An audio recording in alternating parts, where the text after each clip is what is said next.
Еще вчера это казалось мечтой, уже сегодня на дорогу до Казани жители окрестных сел выезжают по новому асфальту. Машины не трясет, разметка, как на федеральных трассах, радуются автомобилисты. Да раньше была убитая дорога тут. Тут заплатки на заплатки по 5 раз на каждом месте. А сейчас отличная дорога. Отличный уровень. Все разметочки и все самое обочины сделано. Очень приятно посмотреть на дорогу. Дорога экономит полчаса времени. Когда она была разбита, жителям Черпов, Влаишева и лаишевцам на дорогу к мосту через Каму приходилось ездить через Державино, а это 32 километра. Не намного меньше жителям Среднего Девятого и Смолдиярова, чтобы доехать до Лаишева. Сейчас вместо 30 километров 3. С конца июля участок был закрыт для водителей, потому что на дороге шел ремонт. И пока водители ездили в объезд за эти 2,5 месяца, дорожные строители не только поменяли покрытие, но и укрепили обочины. В рамках национального проекта «Безопасные и качественные дороги» переложили все слои асфальта. В последние годы дорога перестала справляться с усиленным трафиком. Не помогал даже весенний ямочный ремонт. Новая дорога долговечная. В ее основании положили крепкий щебень, а в сам асфальт добавки из цемента. Все отечественное. Знаем, что у нас будет строиться, допустим, в 2022 году этот объект. Заранее мы складируем у себя, заготавливаем на АБЗ. Щебень уральский, с Урала везется он ЖД путями.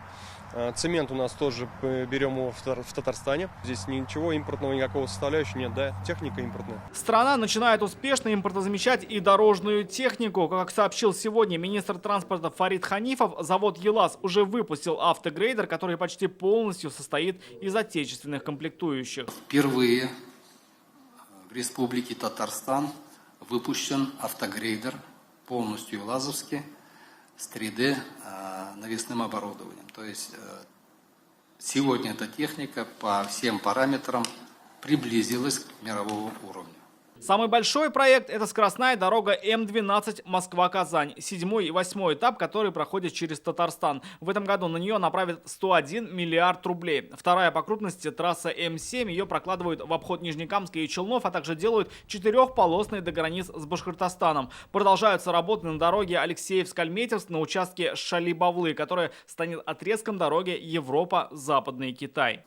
Впервые за всю историю, наверное, нашей республики и Российской Федерации на территории Татарстана строится в год дорог больше, чем на 190 миллиардов рублей. В Казани продолжают возводить дублер Горьковского шоссе. В высокой степени готовности находится 5-километровый участок 4-полосной дороги, ведущей к храму всех религий. Начинает сбываться и давняя мечта казанцев. К 2025 году будет достроен Вознесенский тракт. О миссии этой дороги я повторяться не буду.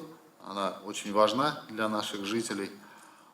Протяженность этого участка 12 километров. В сегодняшний день на всех участках дороги работы ведутся в соответствии с утвержденными графиками. По республике завершаются работы по строительству и реконструкции региональных дорог в рамках национального проекта. На 65 объектов направили около 10 миллиардов рублей, больше 4,5 миллиардов из которых из республиканского бюджета. Работы уже завершены на 51 объекте.